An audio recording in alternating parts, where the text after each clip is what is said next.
sabi po ng talatang yon, iisa lamang ang pangalan na ibinigay sa silong ng langit, sukat nating ikaligtas.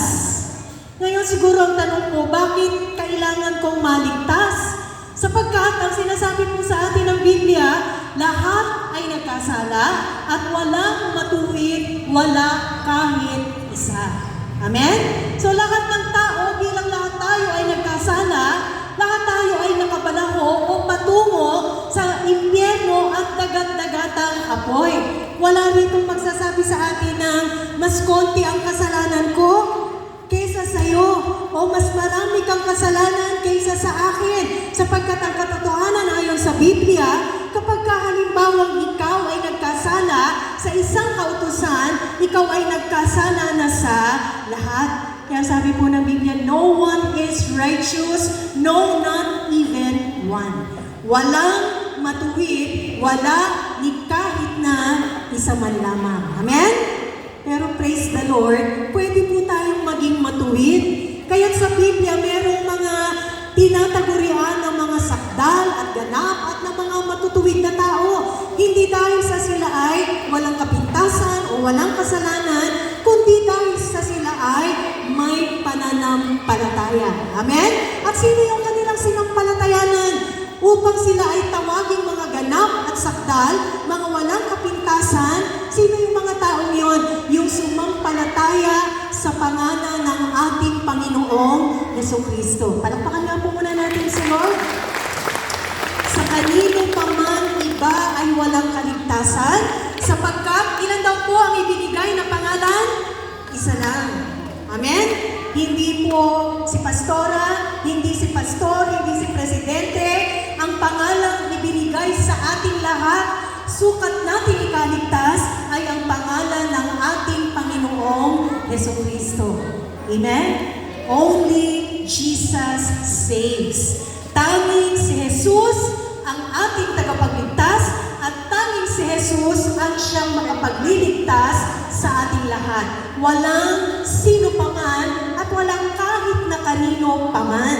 Amen po? And dahil dyan, purihin ang Panginoong Jesus dahil ang bawat isa sa atin ay may pagkakataon. Amen? Ang bawat isa sa atin ay pinagkalooban ng grasya. At bakit ba sinasabi na kay Jesus ka lang? Dahil alam niyo po, si Jesus, una sa lahat, siya'y makapangyarihang Diyos. Amen? Siya ang Panginoong Diyos ng lahat. At yan po ang katotohanan na sinasabi sa atin ng 1:1 na sinasabi, nang pasimula ay ang Berbo, at ang Berbo ay sumasa Diyos, at ang Berbo ay Diyos. Alam niyo po, bago pa tayo makapanood, noong pagpapapako kay Jesus, nung si Jesus ay napadito, nagmilagro, nagpagaling ng mga may sakit, nagpakain ng libo-libo, bago pa maganap ang lahat ng yon, siya'y tunay na Diyos at buhay na walang hanggan. Amen? Siya'y tunay na Diyos, hindi siya peke, hindi siya gawa-gawa ng kaisipan, hindi siya likhang isip lamang, hindi rin siya produkto ng gawa ng kamay ng tao, nang sinasabi po sa Biblia, may mata, subalit hindi nakakakita, may tenga, subalit walang pandinig, merong bibig, subalit hindi nakapagsasalita. Yung Jesus, yung Jesus na ipinapakilala sa atin ng Biblia, bago pa natin siya makilala na pako sa krus, noon pa man sa kawalang hanggan, siya'y tunay na Diyos at buhay na walang hanggan. Palakpakan na natin si Lord. Unang 1:5-20. At hindi lamang po yun. Si Jesus bilang ipinapakilalang Diyos, makapangyarihan sa lahat, siya rin naman ang Diyos na may lalang sa lahat. Amen? So alam niyo po, yung Diyos na makapangyarihan, siya rin ang dahilan kung bakit meron tayong hininga. Amen?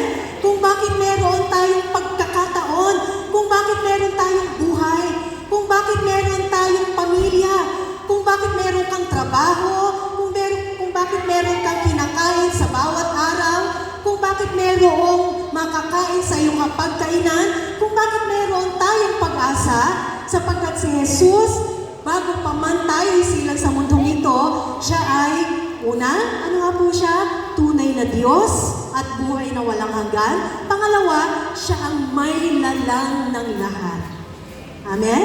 Sabihin mo sa katabi mo, nilalang ka ni Jesus. Palakpakan po natin si Lord.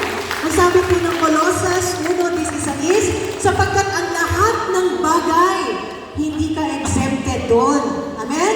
Lahat ng bagay sa langit, sa lupa, sa ilalim ng lupa, ang lahat ay galing kay Jesus, sa pamamagitan ni Jesus, at ukol lamang kay Jesus.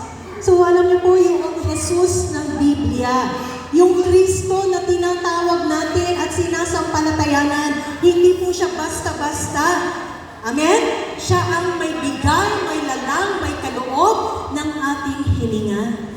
Yun lamang pong hininga na yan, napakahalaga niyan. Naranasan niyo na bang magka-COVID-19? Noong usong-uso ang COVID? Naranasan na ba natin mabingit sa kamatayan ng ating buhay? Si nanay nga, 90 years old. Praise the Lord, no? Mas malakas pa yata si nanay sa akin. Praise the Lord. Yung buhay na yan, ang sabi po ng mga gawa, 17:25 hanggang 26, siya'y Diyos, siya ang Diyos na nagbibigay sa atin ng buhay, hininga, kalakasan, at lahat ng mga bagay. Amen? Kaya si Jesus, ano nga po siya? Diyos na makapangyarihan sa lahat, Diyos na may lalang at may akda ng lahat. Palakpakan natin si Lord. Kaya no wonder, ano po, hindi nakapagtataka na nung siya'y naparito at nagkatawang tao, isa doon sa tinatawag na siyam na ako nga, or the 9 I ams of Jesus, sinabi ni Jesus, I am the Alpha and the Omega, the beginning and the end, the first and the last. Ako ang siyang si Alpha, si Omega, ang pasimula at ang wakas. Nangangahulugan na ang may akda ng ating buhay, hininga, kalakasan, ay walang iba kundi si Jesus. At alam mo, sabi mo sa katabi mo, may pakay si Jesus sa buhay mo. Amen? Lahat ng bagay na kanyang nilalang, may pakay siya, may plano siya, at may ginagawa siyang mabuti sa buhay ng lahat ng kanyang nilalang. Amen? So, Nay, ilang taon ka na ba? Praise the Lord! May pakay si Lord at may pakay pa, may ginagawa pa si Jesus sa buhay niyo. Palakpakan nga natin si Lord.